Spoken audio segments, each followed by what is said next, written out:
So apparently we are not only prone to major strokes when a blood clot blocks the blood flow to the brain and can do great damage, but also many people are prone to minor strokes, TIAs, which are temporarily disabling, but we recover from them very quickly, often without being aware that they happened. So similarly, there are major tragedies in life: the loss of someone you love, the breaking of a relationship, having one's job or one's plans suddenly wrecked. These are major tragedies. But there are also many little tragedies, either accidents that we endure or wrong decisions that we make. They're not sort of major decisions, but they may be little decisions that add up. We recover from these little tragedies or mistakes, but we have forever missed an opportunity. Doesn't mean to say we don't get a second chance. God is always giving us a second chance, but we will never know what it might have been like if we had not missed that opportunity. The cloud of unknowing says that many people give up the work of silence just as they are about to make a breakthrough. Like John Main, the cloud of unknowing, like any good teacher, doesn't try to describe the experience for us so that we can have a vicarious experience secondhand by reading what they think about it or how they describe it.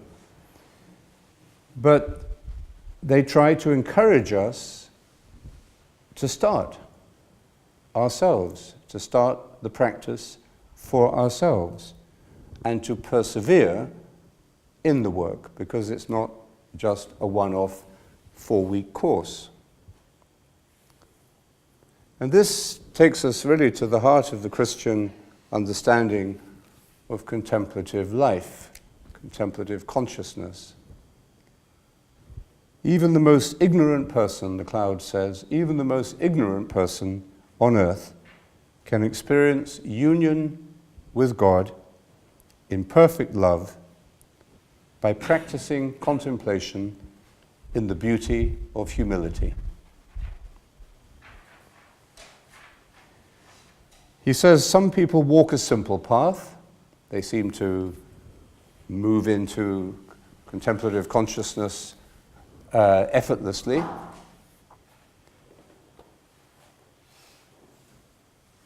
And they meet the miraculous in the ordinary all the time, he says. Others, as most of us, find it often, at least at first, uncomfortable, this work of meditation. It feels difficult. It feels, he says, as if you're being attacked on all sides by that inner noise. And part of us just wants to quit, to get up and do anything else except sit there and meditate. We feel awkward, we feel self-conscious, we feel a failure. And it certainly doesn't feel very restful. But it is rest, the cloud says. This is rest. It's resting from worry and doubt, two of our primary sources of stress and noise. And it is also restful in the sense that it makes us aware of another kind of work that is essential to human health, mental health, spiritual health, and physical health, but a kind of work that we don't often give enough value to, and it's the work of purification. So, even though we may make a superficial judgment, a superficial evaluation that this work of silence is a waste of time, it's not getting me anywhere, and it's making me more restless, there is a way of seeing it. This is something that we may have to depend, at least at first, on others to help us to see it in this way, to see it as a freedom from doubt and anxiety, and to recognize the work of purification that is taking place in us. And so the cloud says, be humble and passionate in this work. Be humble and passionate. Persevere. This work, this contemplation begins on earth but continues in eternity, because love never ends. In the Christian understanding, this contemplative work of silence is the work of love. As we do this work, according to the cloud, we push our thoughts, or we let them fall into the cloud of forgetting. There are two clouds actually described in the cloud of unknowing. One is the cloud of forgetting, and the other is the cloud of unknowing. So you have to drop your thought into the cloud of forgetting so that you can begin to move into this mysterious but welcoming cloud of unknowing. And he says, at first, it's going to seem funny.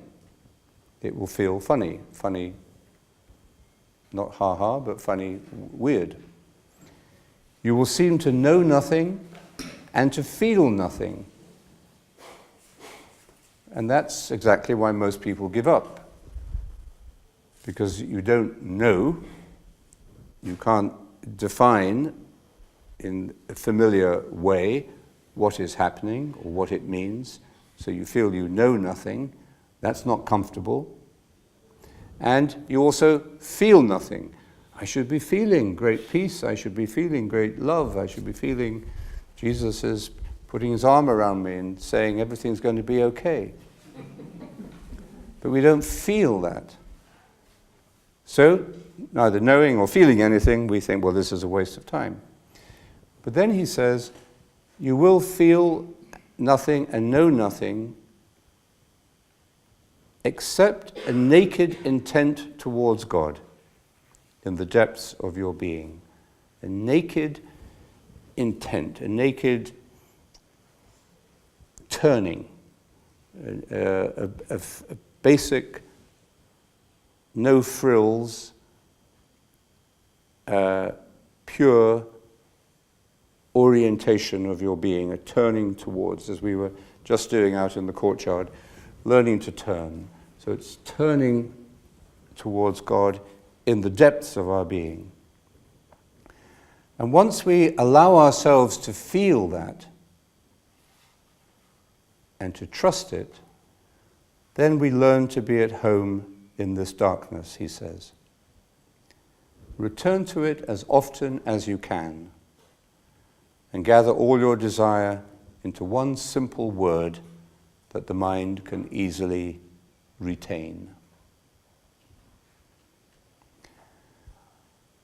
And then he reminds us that this contemplative work is a rhythm for us, say the morning and evening meditation. It's a rhythm within all the other rhythms of life.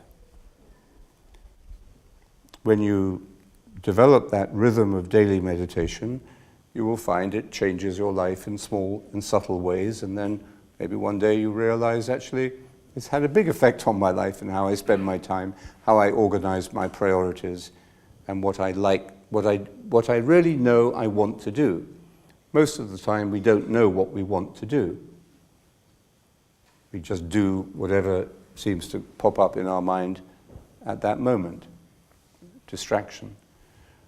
But as the rhythms of our being, physical, mental, emotional, spiritual, as these different rhythms begin to harmonize, and we begin to feel a greater wholeness, a greater peace, then our minds become much better able to discern what are our real priorities, where we should be putting our attention. So the cloud says, this simple work is not a rival to your daily activities, not in conflict with all the other things you've got to do running around. You will go around your daily routines, and this work will be at the heart of everything you do, whether active or contemplative. So we've constructed in our world a culture of massive external noise and distraction and overstimulation, which produces more and more compulsive, arrhythmic patterns of behavior. We've also constructed a world where we have lost the feeling of leisure. And that's why we've come here for this week. This is leisure. It's not productive time. It's leisure. It's what the whole of the life of Monte Oliveto has been about. Monastic life is a witness not to productivity. I mean, the monks make beautiful wine and beautiful liqueur and you know, what other, lots of the other stuff. And but it's not justified by what it produces. It's not justified by the numbers that pass through the guest house every year, or the profit that the guest house make or doesn't make, I don't know. It's not justified by any of that.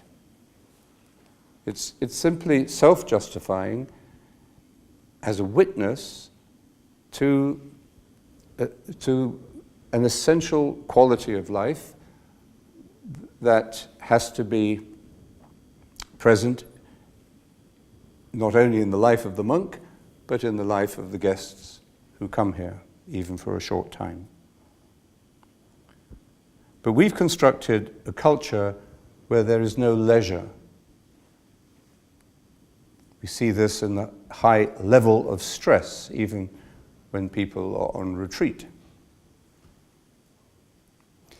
I was noticing today, after breakfast, I thought, there's a number of people sitting around, and I thought, that's nice, they're just sitting, looking at the flowers grow. Then I realized they were all on their phones. So, okay, we're not grading you at the end of this retreat. But I urge you to take at least one day where you turn your mobile phone off, put it under your mattress, or give it to Dom Ugo to hide for you, and just take one day without it. And it's very difficult. I realize that myself, But periodically, and this is a rare opportunity, because so just and that would there will be a withdrawal feeling, of course, because of that, and but then you'll discover it isn't the end of the world, and you have survived, and actually you have reconnected to something essential.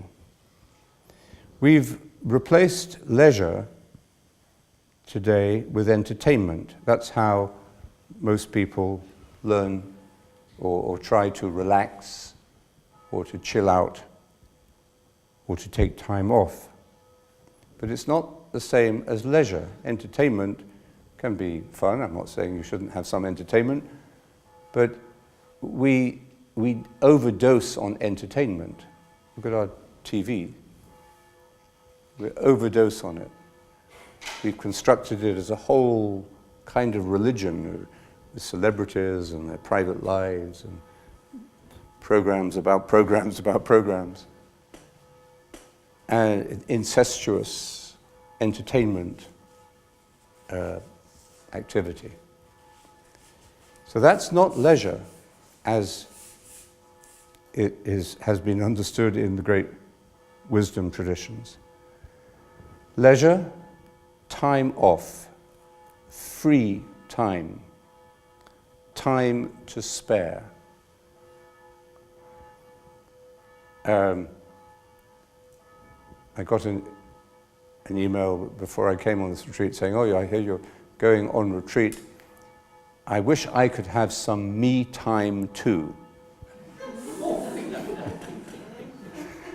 And I hate that expression, me time, because me time, it doesn't seem to me to, it depends what you mean by it, but it doesn't seem to me to capture what leisure is or what a time of retreat is about.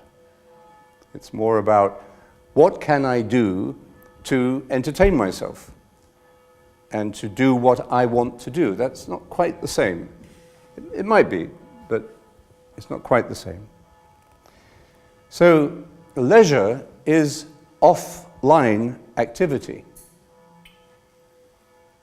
That means you're not doing work, you're not networking, it's not to do with your education, it's not part of your job, you're not looking for business, you're not controlling things. It's something that you do simply and solely for its own sake. It's non-productive in that sense.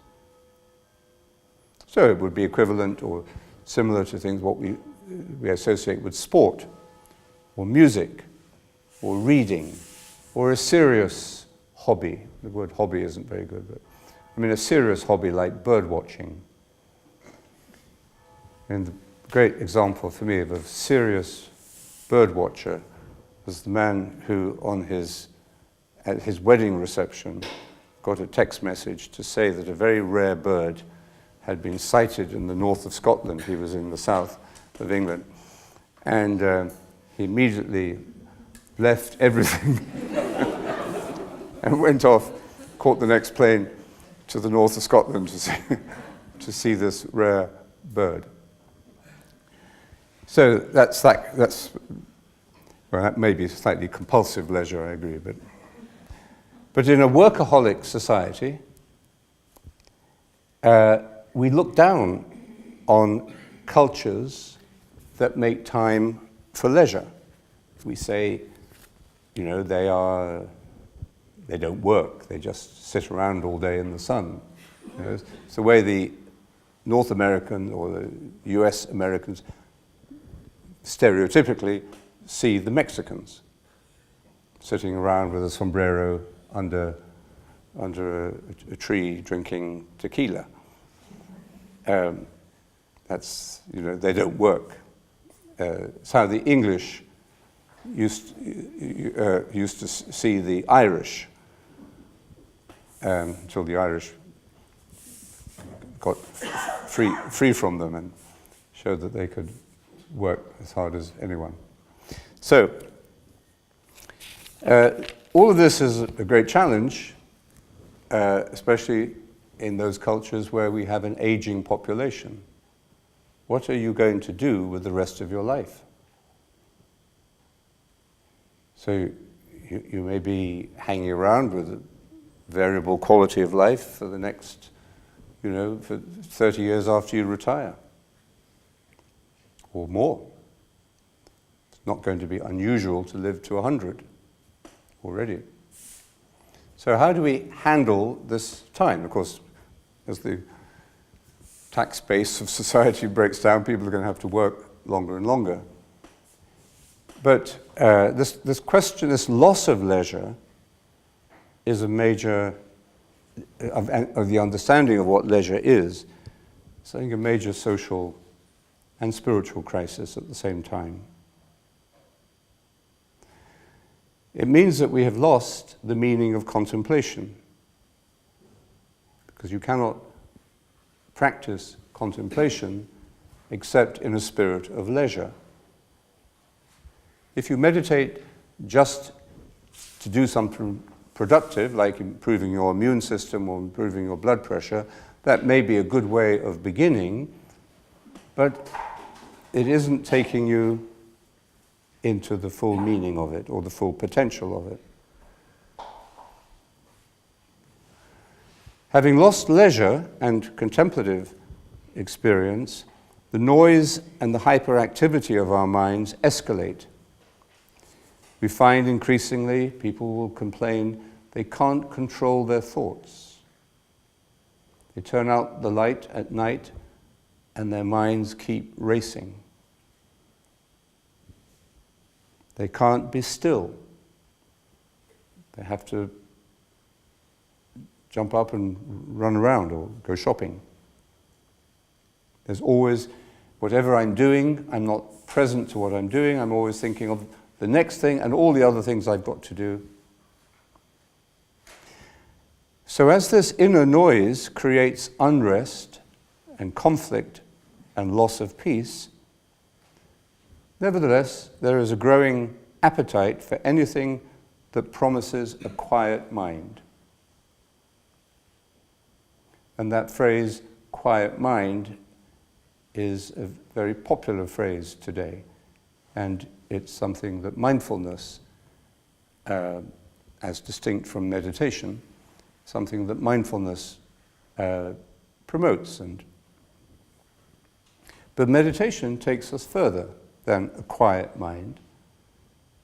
It takes us into a silent mind.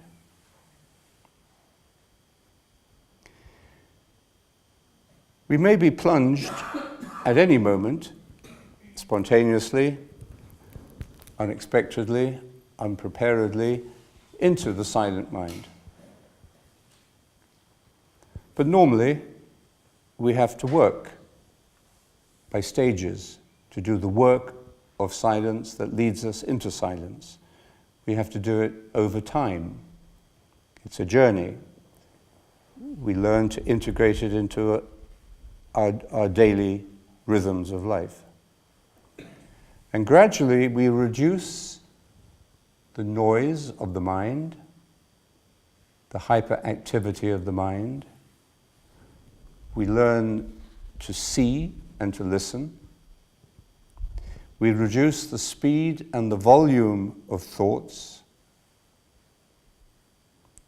And we discover, even within 2 or 3 days of a retreat, as I think many of us are beginning to do, what we are capable of and what we are really like, what we can be like.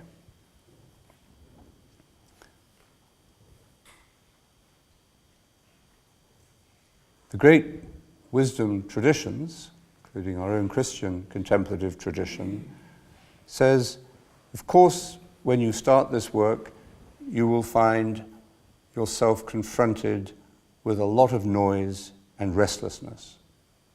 Of course you will. But don't give up the work of silence just when the mind is beginning to become calm and more quiet, because you are on your way to silence. Silence is not just the quieting of thoughts, but it is the freedom from thought.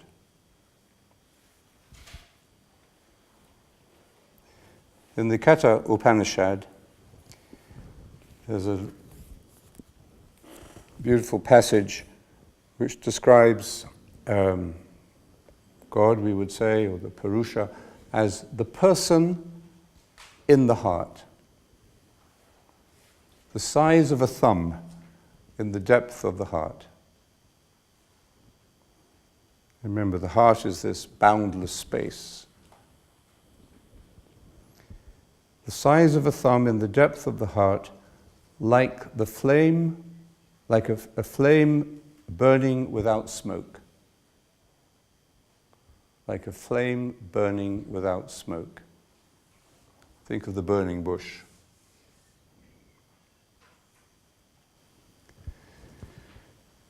The maker of past and future, the same today and tomorrow, that is the self.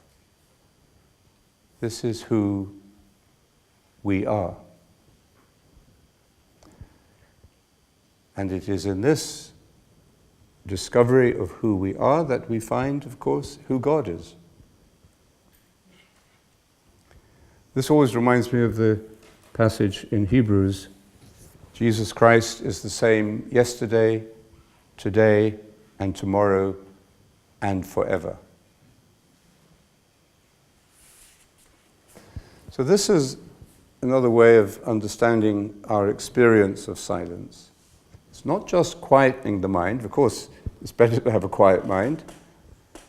And quietening the mind, calming the mind, reducing the noise and the hyperactivity is an essential part of the journey.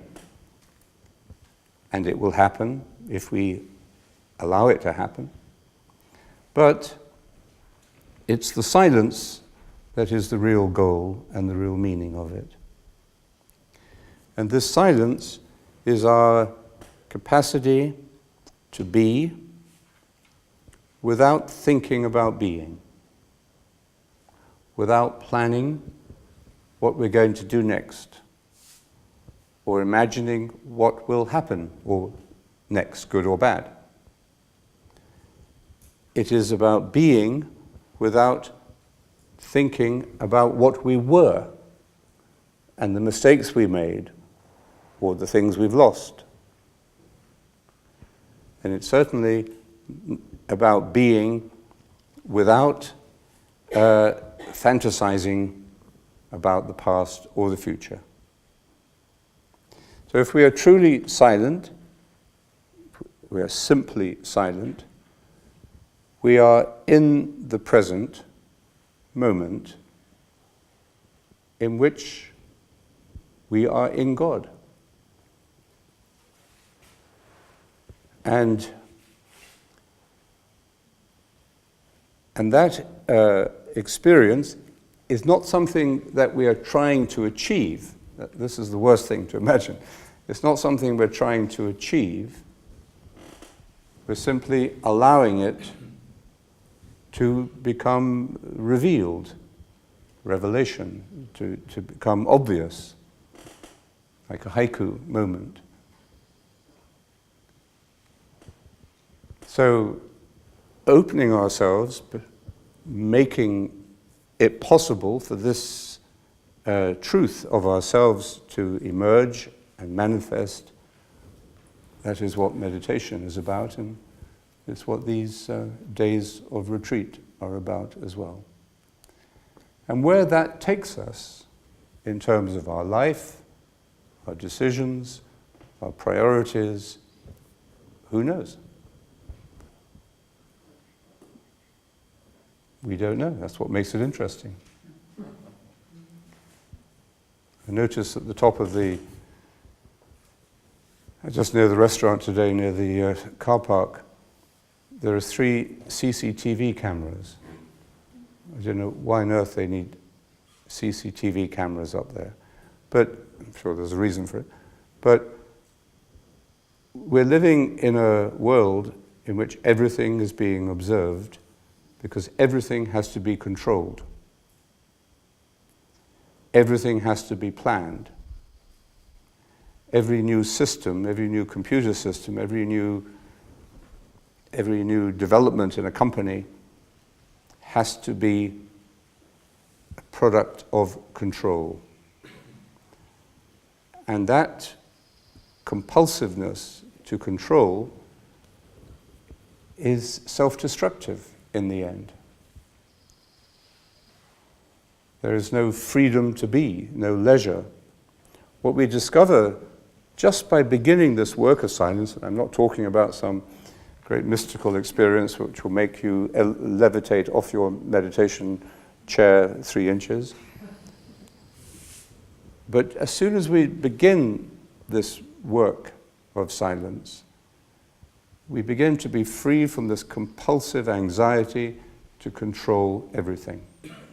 And we also begin to be free from those forces that are trying to control us, both within and without.